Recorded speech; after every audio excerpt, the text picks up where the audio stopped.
How's that possible? Well, because when you're operating about 30% productivity and you get to 80% productivity, 90% productivity, you just triple the capacity of the company with the same people. Companies approach AI adoption purely as a technical thing. And yet 70% of those adoptions fail. Only 21% of employees are engaged worldwide. And it's 31% in the US. Self-management is not about do whatever you want. It's being committed to contributing to the success of your team and the company. You've got the leadership team stepping into serving their people. You've got a redefined purpose and values.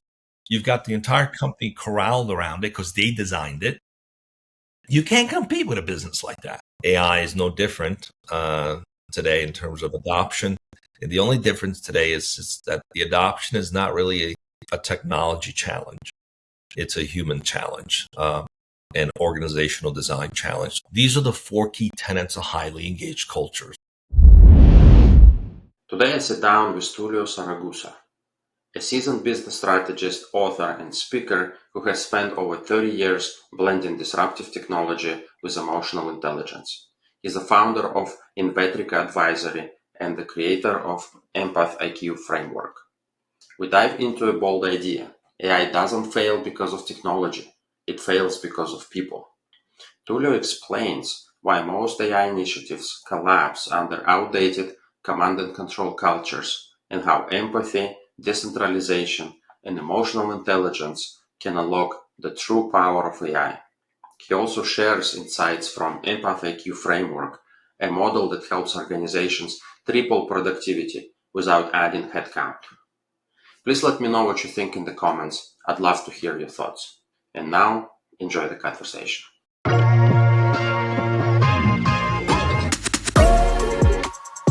Welcome, Tullio, to the show.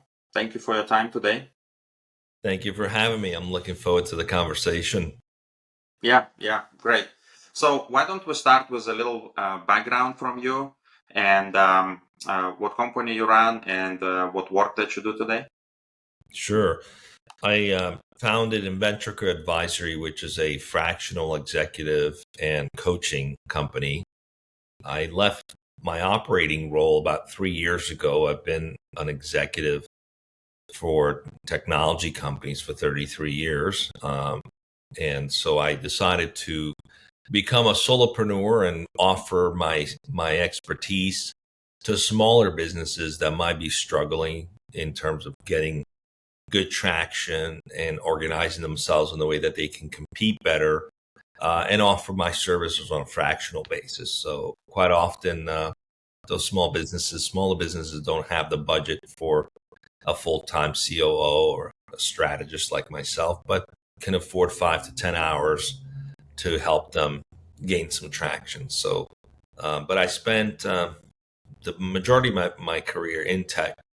I started in telecom, went on to IT, was part of the ad tech industry, played a role in big data and cloud computing, and then also in the software engineering space. I actually co-founded the term nearshore services 27 years ago, a company called SoftTech, and was in the early days of the internet, worked with Vint Cerf at MCI, launching the internet, the commercial internet, and was at Axiom when they created the world's first cloud computing operating system. We didn't even call it cloud. We called it grid computing, parallel processing. We didn't have a name for it.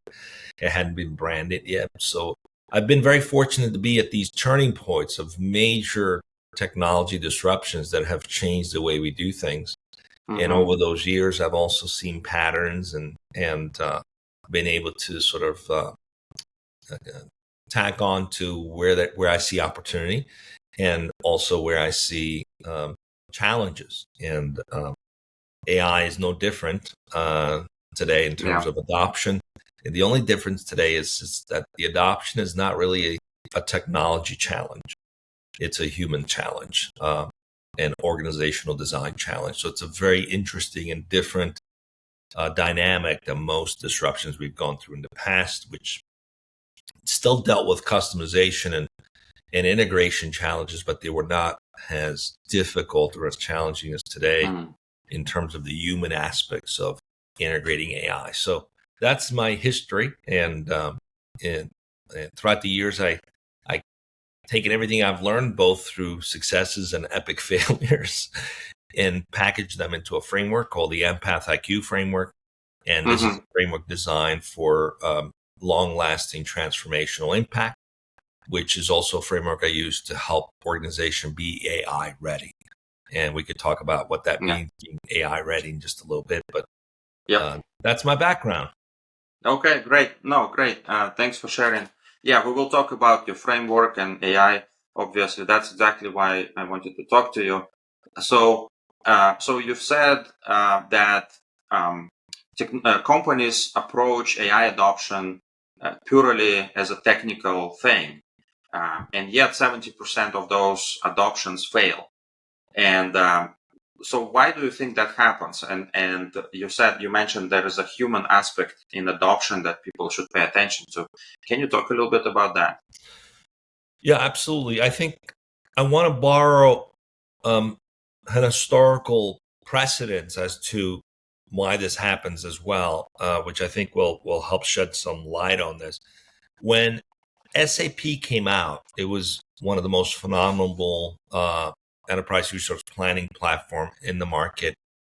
And most of these implementations failed. 70% of those implementations failed because what happened is the companies would adopt the software to run their business without customizing it to match their business processes.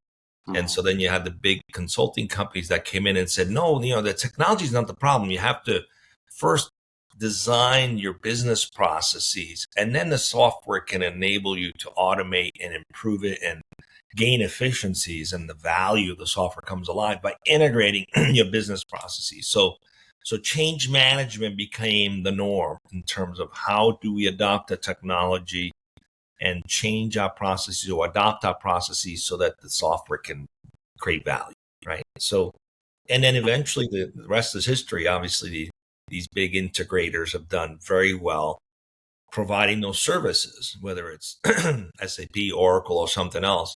They've made a living in helping organizations adopt these third-party software in a way that works with their business. Now, one would think, why can't that work for AI? And the reason it can't work with AI, because AI is a platform that operates extraordinarily well in autonomous environments, agile autonomous environments. So what's happening is when you begin to implement it, it bubbles up the dysfunction in most organizations, which is the multiple rubber stamps needed to approve decisions, the codependency on individual leaders to make key decisions, and the command and control structure of most companies, where you have many layers of management in between, the people doing the work and the leadership. And AI just chokes in that environment. It's like, it's not designed for that. It's designed to move fast and to have autonomy and to operate in such a way that creates value without restraint. So what's happening is, from an AI implementation and adoption point of view, these are all friction points now, right? So the very thing that's supposed to remove friction, which is the enemy of business, is bubbling up friction that's already there. And so most companies are like, this isn't working, because the middle management is actually rejecting it because they feel threatened, right? And the processes in place do not allow that platform, that solution, or that technology to really add value, because there's too many steps in between. It can't make decisions on its own. So it's an organizational design issue. And it is also revealing how much of today's knowledge environments still operate under the industrial revolution operating model.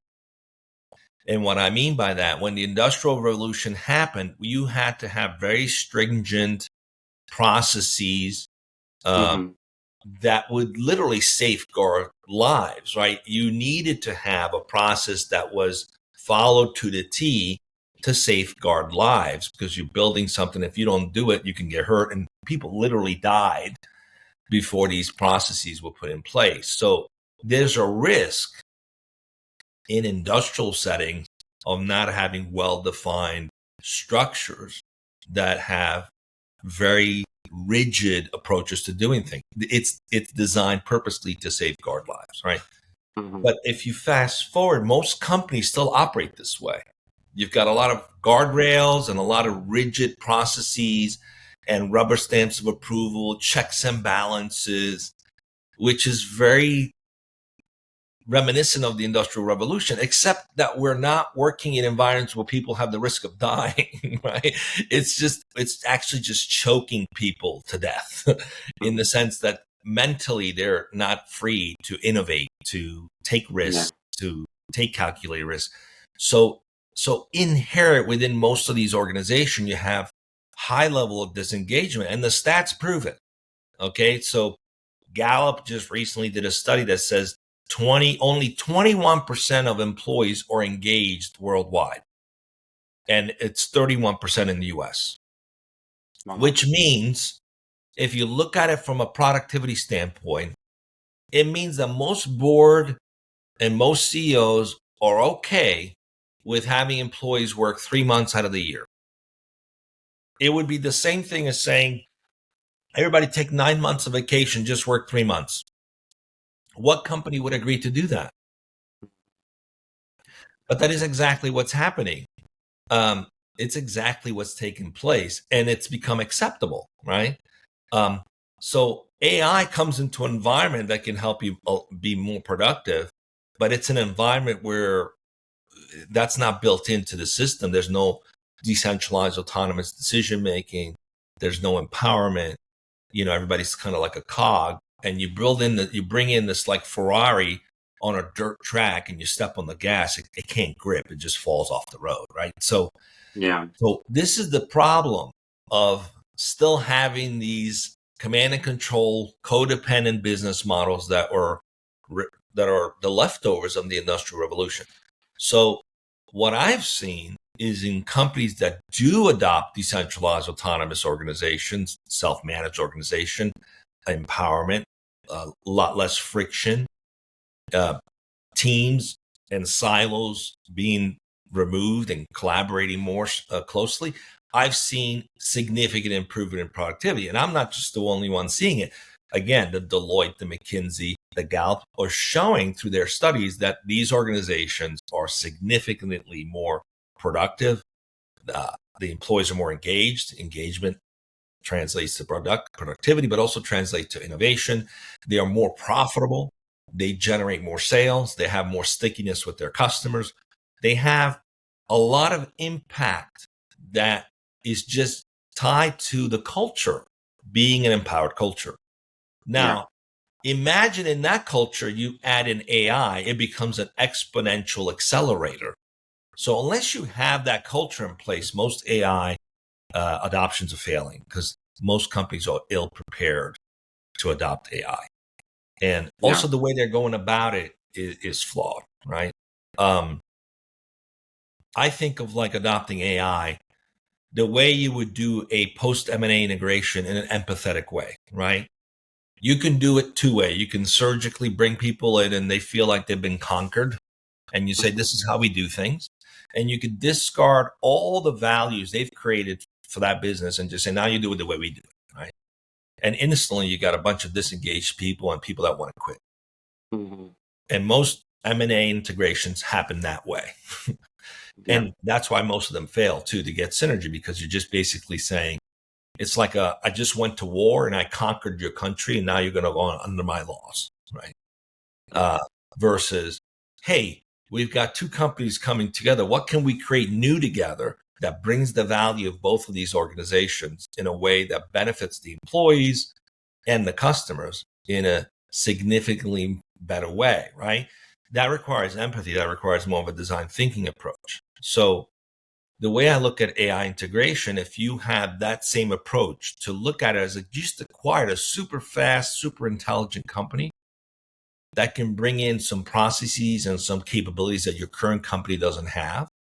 But if you do it in a way that it integrates to create the best of both organizations, to step into something new together, then you take a more empathetic approach on how you adopt AI, right? And that approach requires changing the way the organization runs, enabling more team collaboration, more empowerment. That's before you bring that AI in. That's necessary. So what I'm noticing is that the reason these failures are happening is organizations are not prepared. And the first thing they should do is change their operating model to create a decentralized environment. That's why DAO, decentralized autonomous organizations, are going to do way better with AI because they already have less friction, less silos. They already have flow with teams working collaboratively together. They already have less rubber stamps of approval. They have autonomy and empowerment. They have the ability to quickly move things forward. And those organizations outperform everybody else. So when they adopt AI, it's just an accelerator for them. It's not a threat. Versus the other companies that are operating with command and control, where the leaders feel like they have to be bosses, it's a threat to them. And that's really what's going on out there. If you are enjoying this episode, it would mean a lot if you like, subscribe, or leave a quick comment. It really helps more people discover the show, explore these ideas, and be part of the conversation. Your support makes it all possible. So thank you for being here. Okay. Yeah, you already kind of answered my next question about what to do first. But then I have a follow-up to that. So once you know how to kickstart this process, you figure out this flow, you add in AI, how do you measure of success? Like, how do you know if it's successful or not? Do you look at the productivity, at the human thing, or revenue? How do you do that? Yes to all those questions. However, if you lead with the human impact first, all those other things will come together, right? So the tendency is, how can I reduce my cost, improve my productivity, get more profitability in place using AI? And that's the problem with the mindset. It's used as a tool for disrupting the people, because ultimately that's the thinking is, I'm going to get more profitability, more productivity using AI versus people. But if you take it from place of, how can I elevate the effectiveness of my people? How can I empower them to show up more empathetic in the marketplace? How can I tie into amplifying my purpose as a business and amplifying how I show up in the marketplace as a business in a way that's impactful? Then it's a very different approach to how you adopt AI, right? And that requires a mindset shift. That requires investing, first of all, in understanding, what do you stand for as a business beyond just shareholder value? And then, have you corralled your organization around this purpose and these values? Did they define it, or did just a few people at the top define it? Because if just a few people at the top defined it, you have no buy-in, right? Now you have to constantly sell this idea.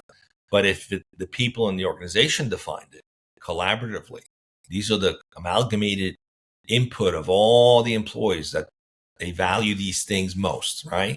And these are all everybody share their personal purpose.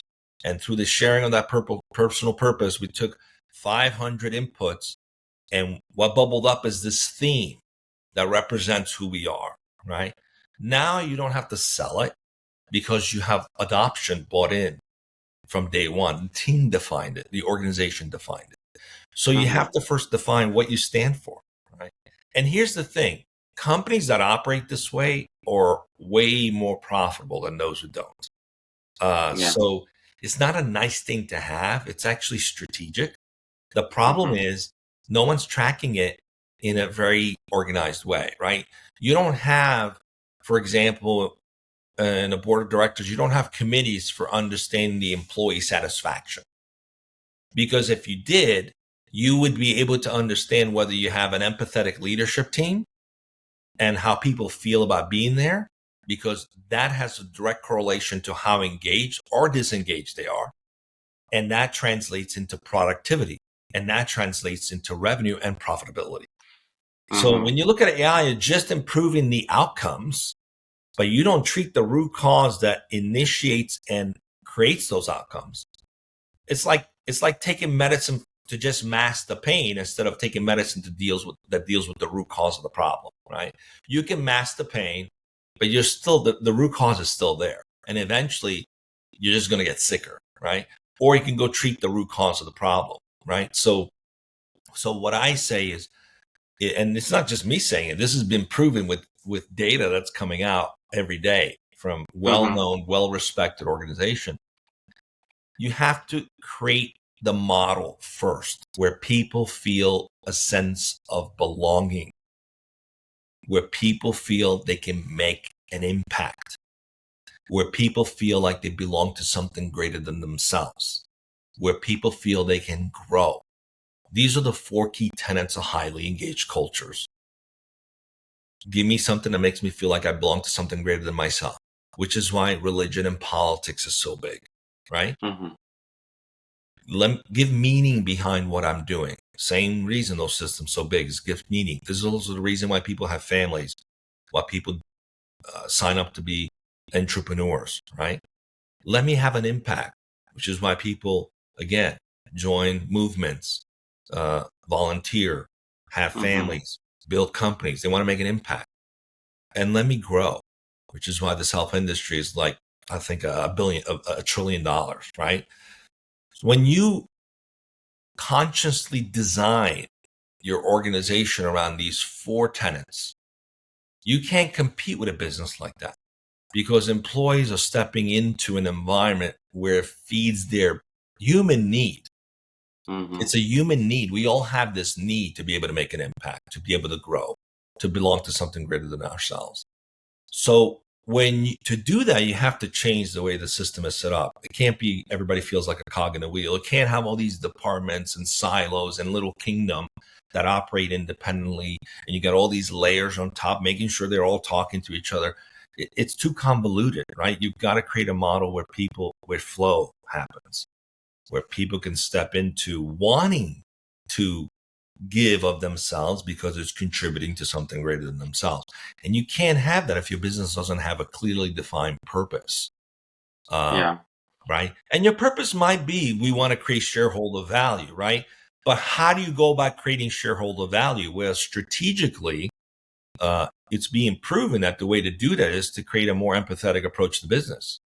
That actually generates better results, which means, are you really creating shareholder value if you're not investing in creating empathy in the workplace? If you're not creating autonomy in the workplace, if you're not creating engagement, collaboration, if you're not removing the friction points, can you really say you're adding to shareholder value in a meaningful way?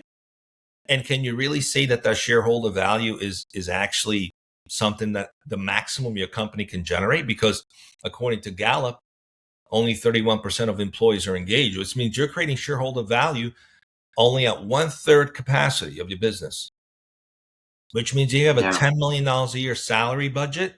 You're only getting $3 million worth of that. The $7 million is just going out the window. So you might be meeting the numbers, but those expectations are being set way below what the organization can do. And no one talks about it, but that's the reality, is that most organizations, even those meeting their numbers and their expectations, are operating way below their abilities because of lacking this empathy, this ability to connect, to have friendship.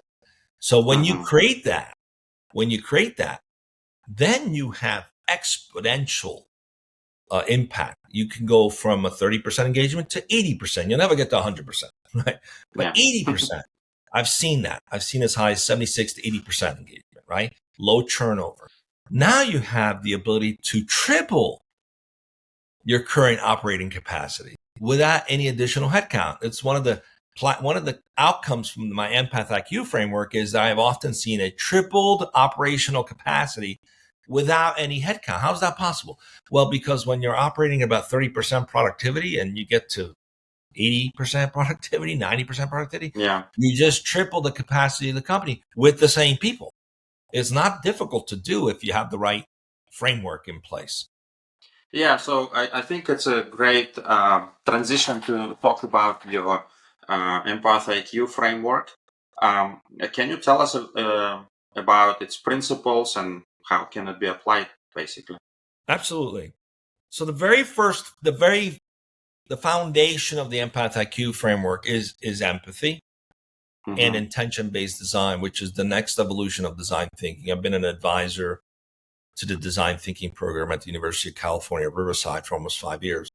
And I've since evolved this idea of design thinking into intention-based design, which is a combination of empathy and purpose. When you become more purposeful and you adopt empathy, then you can intentionally design things to go a certain way. So, but the foundation of this is what I best describe as a collective self-awareness. When you're working with a coach or you're going through therapy, the very first thing they help you do is understand who you are. You have to know where you're starting from, right? So if you're trying to get to here and you're here, then you know what your starting point is, right? I can help you go from here to here. But what's happening is that most people have an aspirational truth version of themselves. So they think they're here. Like they want to get to here, they think they're here, but they're actually over here. So so everything gets designed from here, but it's like, but what happens with these steps in between? There's something missing. And then they struggle, right? Companies are no different. They have an aspirational version of who they are and where they want to go. So they want to go here. They think they're here, but they're actually over here, right? So you can't plan from here to there because it won't work because there's steps you've missed along the way. So the very first thing I do is this force field analysis, which was developed in the 40s. And the force field analysis is like a collective self-awareness where we look at what are the driving forces that are working in your advantage. And it's usually tied to very measurable goals. It could be like we want to go from 20 million ARR to 40 million, right? So you're at 50% of your goal. So we look at what has gotten you to 50% of your goal. We looked at all the driving forces and we analyze it, not with just a few people on the executive team. I want to get input from the organization. We want to do a collective self-awareness of how we got where we are right now. And then we look at what are the things holding you back, internal and external. And those are called the hindering forces, right? Think of like you got a bunch of people pushing a boulder up a mountain, right? Those are the driving forces. And then on the other side, you've got a bunch of other people pushing the boulder back. But you can't see those people unless you do an analysis to see who's behind there pushing the boulder back, right? And it could be, and when I've done this, in some cases, if there's enough external forces working against you, then that begs the reason for maybe a pivot, right? You can't fight against forces that are not within your control. So maybe the market is not working in your advantage. There's headwinds, all these things you have to take into account that might need to redirect your energy, right? But also, in most cases, the employees know what's not working. So you want to create an environment where people can very honestly bubble those things up. So we start with what's working, and then we talk about what's not. And that's a collective self-awareness that allows me to see what are the things that we should be amplifying, right? Because you want to keep doing the things that are working. And what are the things we need to eliminate that are not working in our advantage? So now we have an awareness of where we need to go. So what do you do with the self-awareness? Well, now we have to find a way to work together to address these challenges. And that's where I introduce collaborative OKRs. Okay. And I introduce this idea of those 4 tenets. We want to get people engaged and collaborating cross-functionally in driving the most meaningful things quarter by quarter that are going to remove those friction points, those hindering forces, but also amplify the driving forces. And then what I do is I create a model where people can be champions of those goals, co-champions, and they can be supporters. And then there are people who can observe. So instead of owners, you have champions and you have teams that work as leadership teams to address and move the boulder forward, right? The observers could be, for example, a software engineer who, one of the decision was we need to fine tune our go-to-market strategy. So there's a branding exercise that's going to happen there, right? So maybe it's a software engineer. It's like, I've never worked on a branding strategy. I'd like to learn what that's all about. And they can volunteer to be an observer. So now you have an open way for anybody in the organization to learn, to grow. And interestingly enough, sometimes some of the great wisdom comes out of places you least expect it. So they're coming in with the excuse of learning, but they're also contributing as they go along with those teams. And they get to make an impact. And they get to be part of something greater than themselves, beyond just their lane. And it gives more meaning to what they're doing, right? They're impacting the overall company, not just their department, right? So as we do this over a couple of quarters, the organization learns to collaborate more. And we do weekly stand-ups so that there's visibility for everyone. The executive team actually has better visibility into the business. The entire organization knows exactly what to focus on. Everyone knows what to focus on. So there's no projects that are not aligned with what's important for that quarter. So it creates actually a reduction of waste. I can't tell you how many companies like the right hand doesn't know what the left hand is doing. I saw one company that 30 to 40% of their time was wasted on things that they just weren't coordinating their activities. Like and it was a startup, like your budget's tight. You can't afford to do things that are not in sync, right? Right. You're wasting money and energy.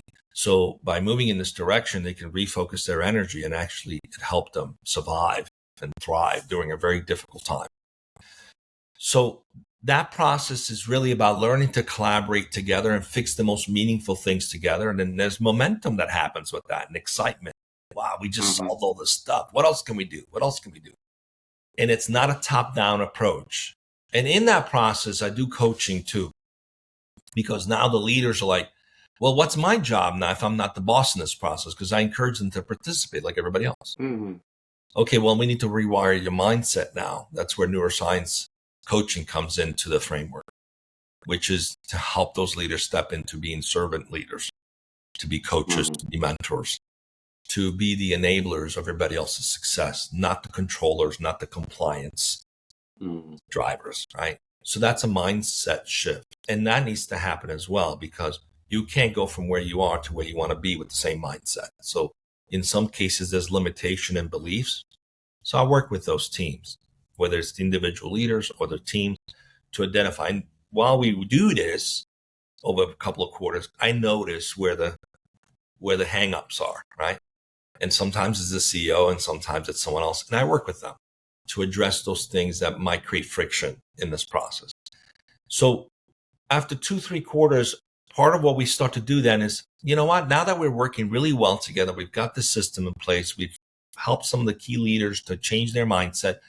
Let's redefine together who we are as a business. And that's when we start an exercise about what is our purpose as a business? What are our values, our collective purpose? And then one of the OKR becomes identifying and who the business is, right? Even if they have a purpose or values defined, most of the time it was defined by a few people at the top. We go through the exercise again to let the entire organization own who they are. And sometimes it aligns with what those leaders said, and sometimes it doesn't. And sometimes 2 values survive, and sometimes none of them survive. The point is to get to a place where now the entire company owns who they are and their values that drive them, right? Now you've got a foundation. Now you have a leader, the North Star. We make decision based on aligning around our purpose. We make decision based on our values. If we don't live our values, then we're not in alignment with who we are as a company. It removes having to have the bosses check on everything. It creates an environment where there's self-accountability, right? And in that process, one of the next phase of the EmpathIQ framework is introducing self-management principles.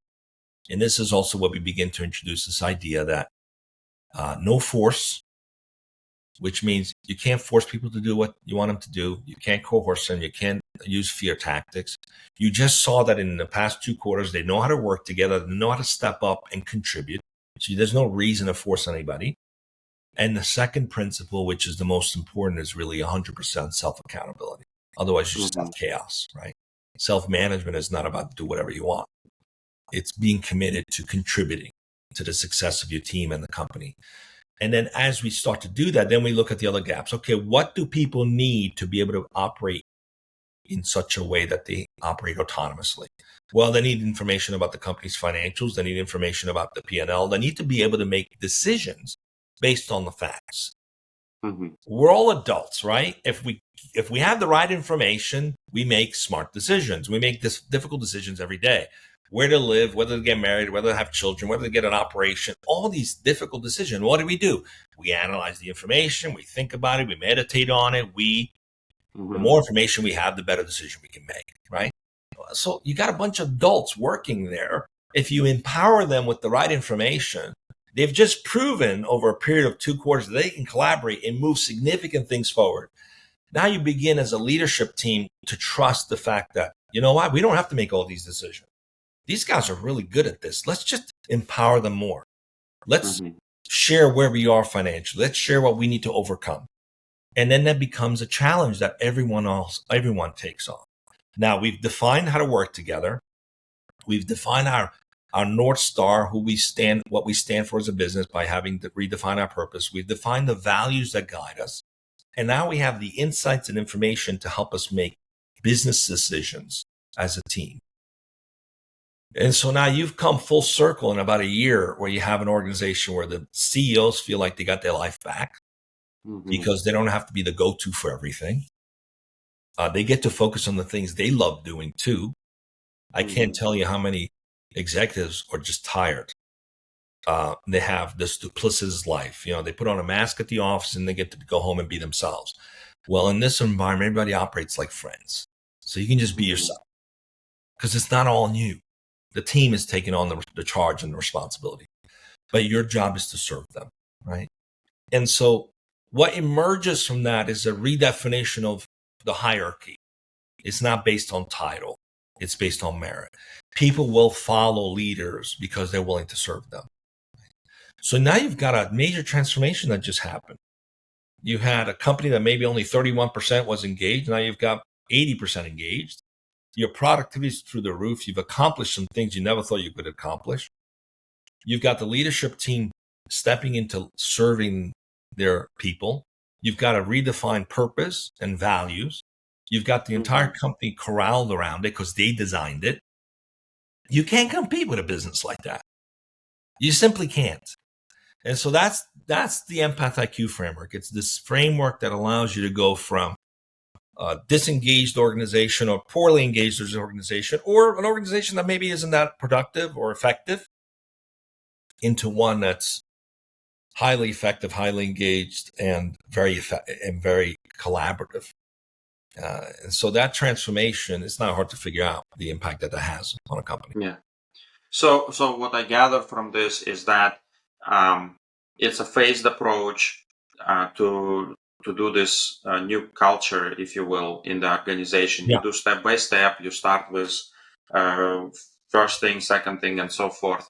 And then once you're done with it, so sometimes, and I talked to somebody else on the podcast, and we talked about like all these enterprise transitions and things like that. What sometimes happens is maybe leadership changes, or maybe some disruptive technology like AI shows up, and empathy is kind of like nice to have for many leaders. So how do you, throughout this framework, or maybe afterwards, how do you like build this habit to them or brainwash them, if you will, that empathy is actually a good thing and they should keep up with this, and regardless what happens on the market, they should stick to this process? So empathy always wins, and I'll give you a little reasoning behind it. One of the things I failed to mention as part of the EmpathIQ framework is also introducing design thinking principles.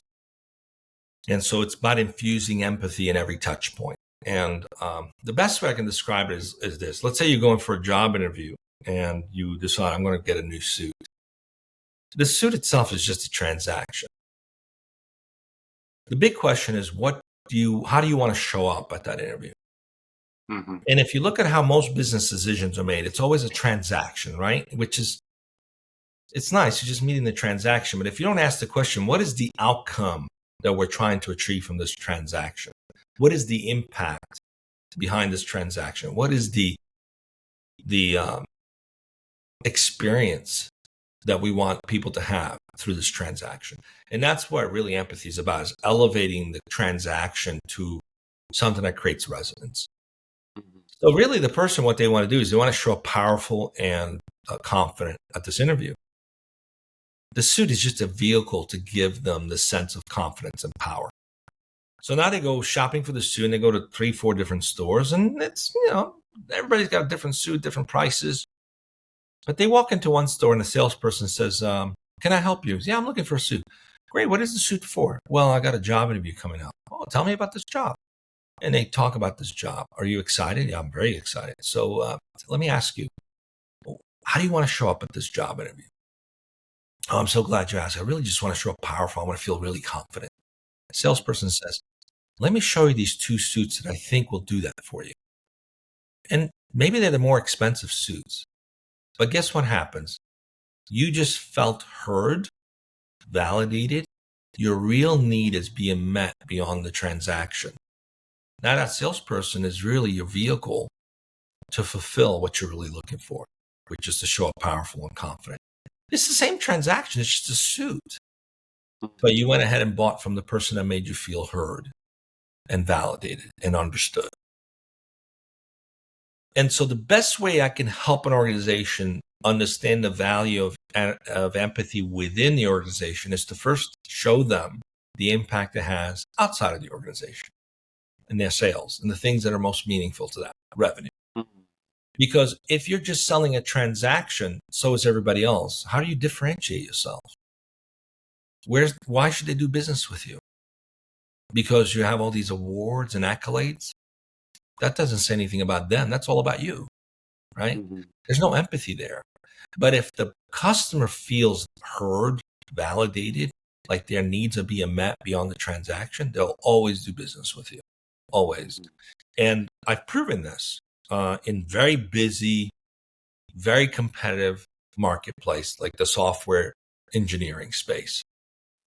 Now, here's an interesting thing about the software engineering space. When I was at Nearsoft, then became Ancora, the product is the same. Everybody in that business is selling the same product. It's software engineers from Latin America or from India or from Vietnam. It's the same product, the same people. Everyone's got access to the same talent pool. So how do you differentiate yourself? It's just a transaction. I need 20 developers. Okay. 5 companies competing for the same 20 developers in the same market. How do you differentiate yourself? Okay. So one of the things that we used to talk about is what is really the intent of the CTO? They're looking for a dedicated, committed, loyal employee. And this didn't just come out of the blue. We studied this. We analyzed this. We asked. We empathetically were curious to understand what was really needed beyond the transaction. So what they really want is a dedicated, loyal employee, right? So the fact that they're already coming to you as a vendor, they feel defeated because they weren't able to accomplish that goal directly. For whatever reason, they didn't find enough talent. They didn't have the right budget. They were competing with bigger companies. The reason doesn't matter. The fact is they're showing up at your door already feeling like they're not getting what they wanted. So the elephant's in the room. You can't not acknowledge the elephant in the room and just go into, look how awesome we are. We have all these awards, pound your chest. And the guy's like, I don't care about all that. I'm not happy to be here, but I have to get these folks in because I got a product roadmap to fulfill. Otherwise, the board's going to come down on my neck, right? So the very first thing we always used to say is acknowledge first the elephant in the room. And that is, we know what you really want is a dedicated, loyal, committed employee. Nothing's going to beat that.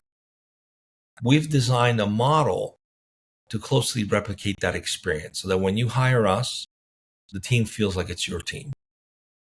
And we support you to have that experience with those employees. We're never going to replace an employee, but we're going to closely replicate that experience. So you feel like you just hired a dedicated, committed, loyal team. Now, at the end of the analysis, when you've looked at 5 different vendors and they're all kind of presenting the same people, the same solution, and there's a few of them pounding their chest, how awesome they are, look at all the awards we've won and blah, blah, blah. And you're the company that just validated what they really needed, like that person who went to buy the suit. Who do you think you're going to do business with? You're going to do business with the person that showed you empathy, because empathy will always win. Because you're like, they get what I really need. I can trust someone who gets me. They're serving what I need. They're not out there just pounding their chest about who they are. They understood right away what I really wanted, and they're going to try to create that. Now, what you have to do as a business, you have to align your operation in such a way that you can deliver on that promise. So you ask the question, how do you help leaders tap into empathy? Well, first I show them how it can have impact on their sales and revenue, right? And then the next step is you can't be disconjointed about what you're saying and then you don't live it, because clients are going to feel that it's a lie. So you have to also align internally with how you operate so that it's authentic. And so it becomes difficult for them to say, you're right. We're not going to do this. Like, yeah, we have to have alignment. We see the benefit here. We need to make sure we're delivering on that promise now. Make sure our people feel the same way. Yeah. Okay. Makes sense. You do it externally first, show them results and how great it is, how it's working, and then you move it internally for your own people, departments, and you That's a basically expand on that. practical way to implement it, because sometimes people look at the stats and the stats prove that you should do it, but they're like, well, I don't know. How do we practically do this? How do we go about it? Okay, let's apply it in the most meaningful way in how you go to market. Yeah. Which is also, for example, like why we developed AI CMO, which got empathy-led marketing and purpose-led marketing built into it. Right? We designed it in such a way that helps companies elevate themselves so that they have resonance with their customers, because marketing's become like just everybody on a megaphone screaming, right? And now they even use curse words to try to get your attention. That's how desperate they've become. If you haven't noticed that, it's happening, like just to get your attention, but it's all about them yelling. Right. Whereas the customer's like, well, what's in it for me, right? So when you elevate your approach to market in an empathetic way, then the customer feels like, oh, they get me. They know it's not about the suit. It's about what the suit will give me. They know it's not about the engineers. It's about the type of, it's how those engineers integrate into my company, because I can get engineers everywhere, right? So once you begin to understand that impact, it doesn't take rocket science to figure out that it's more effective, which is why we intentionally created this product called AI CMO to help brands redefine how they position themselves. And we've seen business impact to the point of a 56% improvement in click-through rate. That is significant. So the performance follows the theory. So it's no longer a theory. It's a more effective way to do things. And again, there's tons of stats out there that point to this. You just have to educate customers that there is a better way. And it's not just a nice thing where it's foofy, makes people feel nice. It's actually strategic to how you grow a more profitable business. Yeah. So I want to follow up on this AI CMO thing and ask you about how do you think this relationship between emotional intelligence and artificial intelligence will serve companies in the future, especially when people promising us that we're going to have AI agents facing customers or working internally between people, and we may have, like, I talked to one person and he said, I just realized I was sitting the only human in the meeting, and another 3 things were actually bots or like agents that I was interacting with, which was pretty funny. So when we have this artificial intelligence things working with us, does emotional intelligence stays the same? Should we shift a little bit? What's your take on it? I think if you use AI correctly, you can enhance how you show up in an emotionally intelligent way. But it's a symbiotic relationship between human and machine. And longer term, if companies aren't careful, they're all going to sound the same. And it's going to be cold and clinical. So ultimately the humanology, not the technology, the humanology will become the differentiator. Your competitive advantage will be EQ, will be emotional intelligence, will be the human element of things, because AI is never going to be able to think on its own, through self-volition. It doesn't have curiosity. It can't feel. It can mimic those feelings, can mimic empathy, and it does a pretty good job at it. But it doesn't have self-volition. What makes us human, and to be able to think and say, this doesn't sound right. Let's dig into this, right? To be curious, that curiosity, that's key, right? In fact, in design thinking, it's usually 5 steps, but I've adopted a 7-step process. One of them, the very first one, is to be curious. Usually design thinking is, let's just go right into being empathetic. Let's talk to people, fall in love with the problem, understand what the problem is, fall in love with it, right? And I'm like, let's start by being curious first. That curiosity lets you ask different questions, lets you be open to the possibility that you haven't even thought through what the solution should be yet, that you should be curious enough to understand what it is that you're actually solving and who the people are that you're solving it for. So curiosity is a very human experience. The machines will never have that. Right? You can program it to ask questions, but it's never going to come from a place of love, right?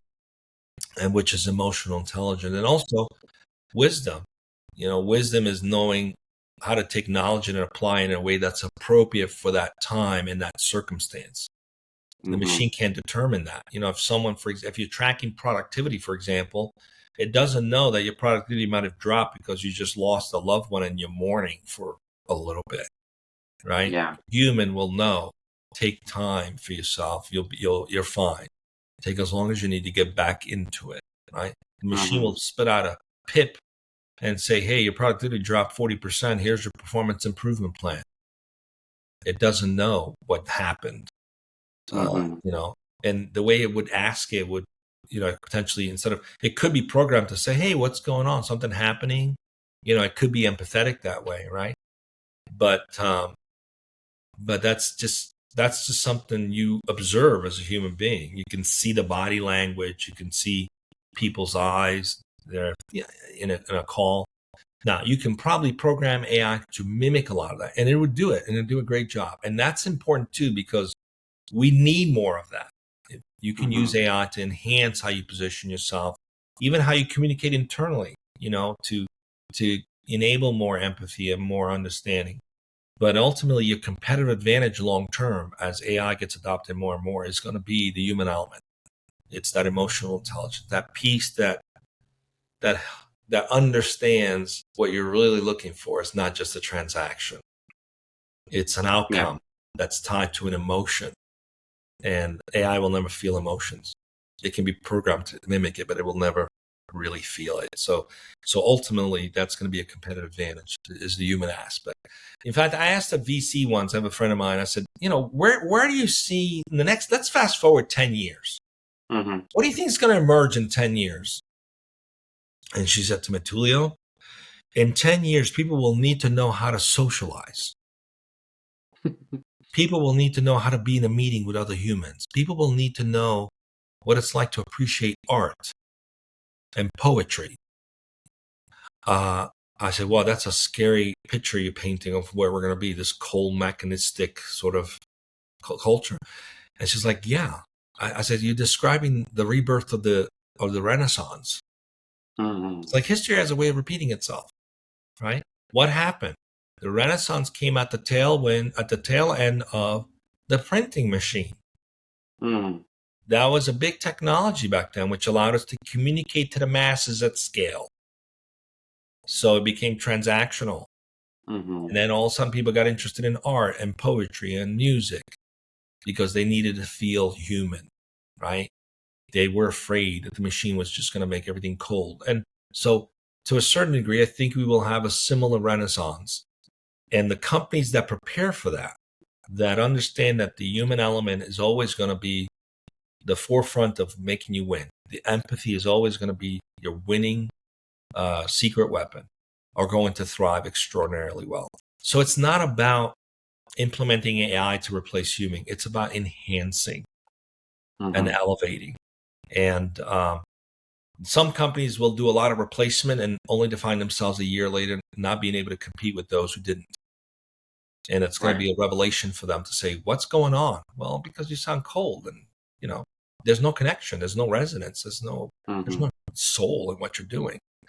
And so it's important not to get seduced by what AI can do for you. It's a tool, it's an enhancer, not a replacement. And those who think it's a replacement, it's a dangerous game that you'll find out later on how cold and how uncompetitive your business will be. No one wants to do business with cold mechanistic machines. At the end of the day, no matter what business we're in the people-to-people business. Right. There's people consuming products and services, there's people producing them. You can have machines doing a lot of that stuff in between, but at the end of the day, it's a person you're catering to. What's the purpose of business? If you make juices, who consumes the juices? A machine? No, a person, right? So you're catering to people. And people don't just want the transaction. They want to feel connected. They want a sense of community.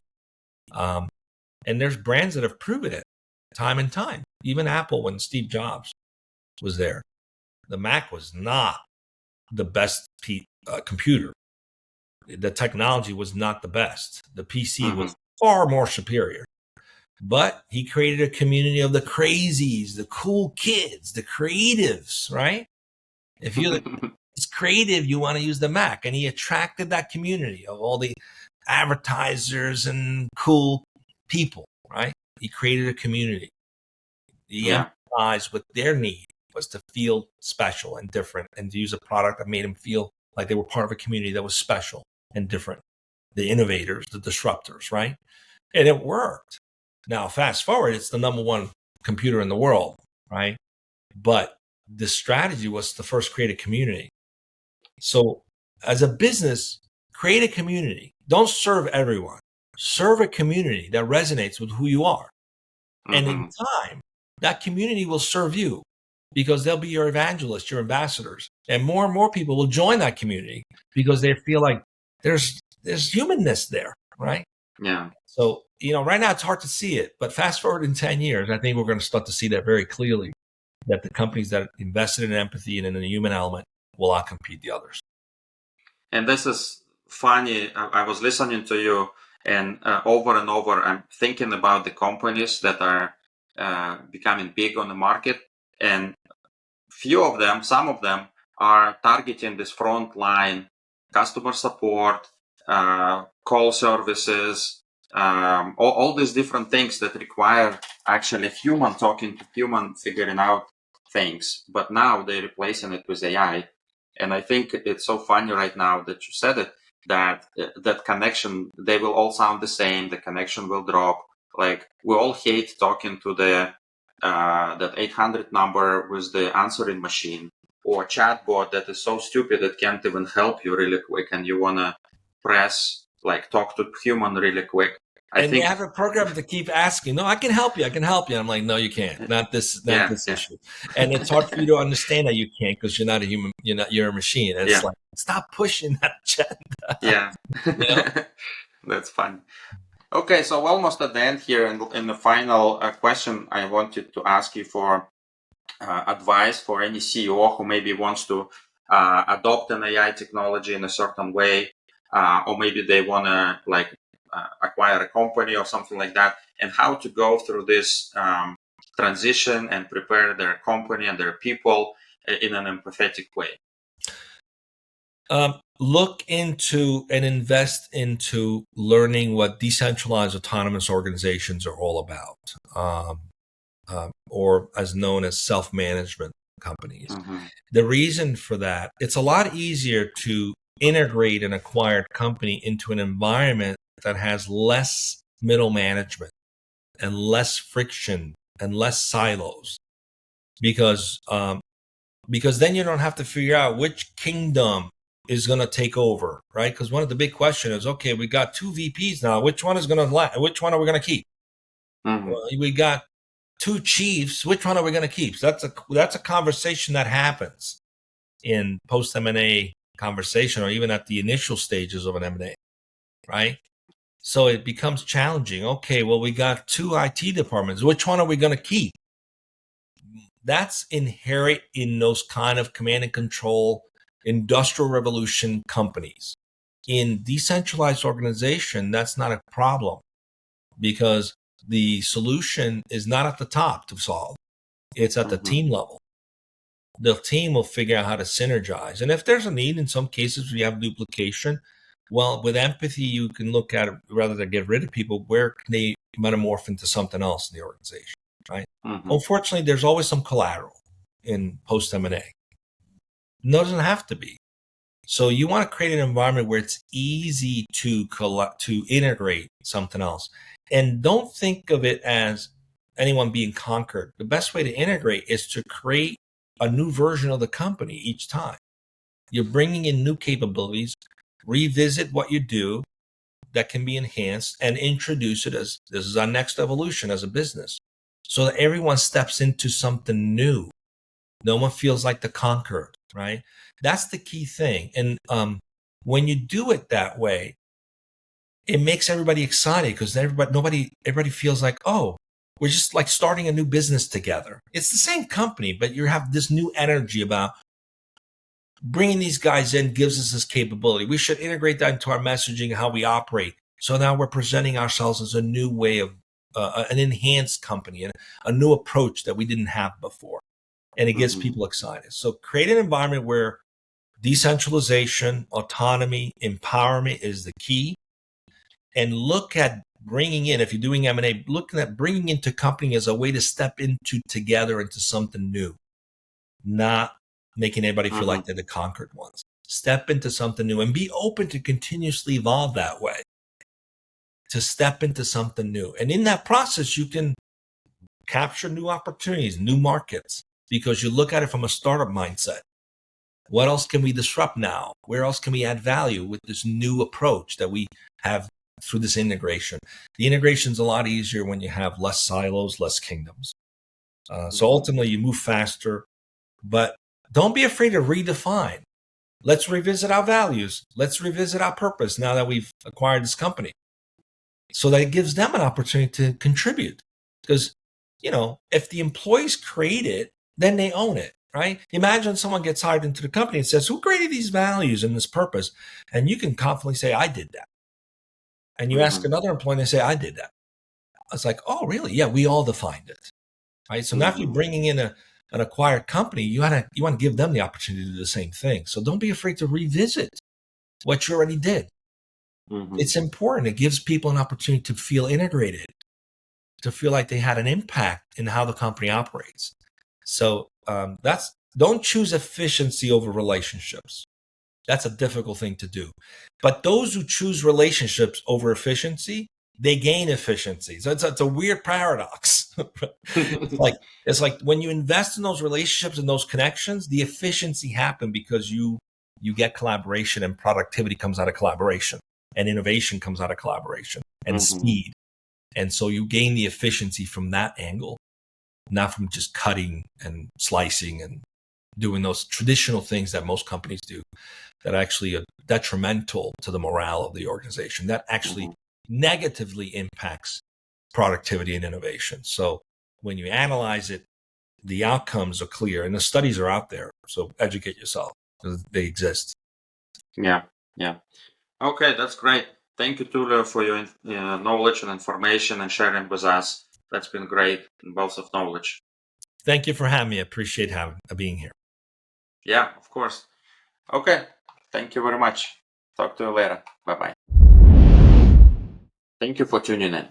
I hope this conversation gave you fresh ideas and inspiration. If so, please share it with your friends and colleagues. Don't forget to follow or subscribe and leave a quick comment. It helps more people discover this episode. See you next time.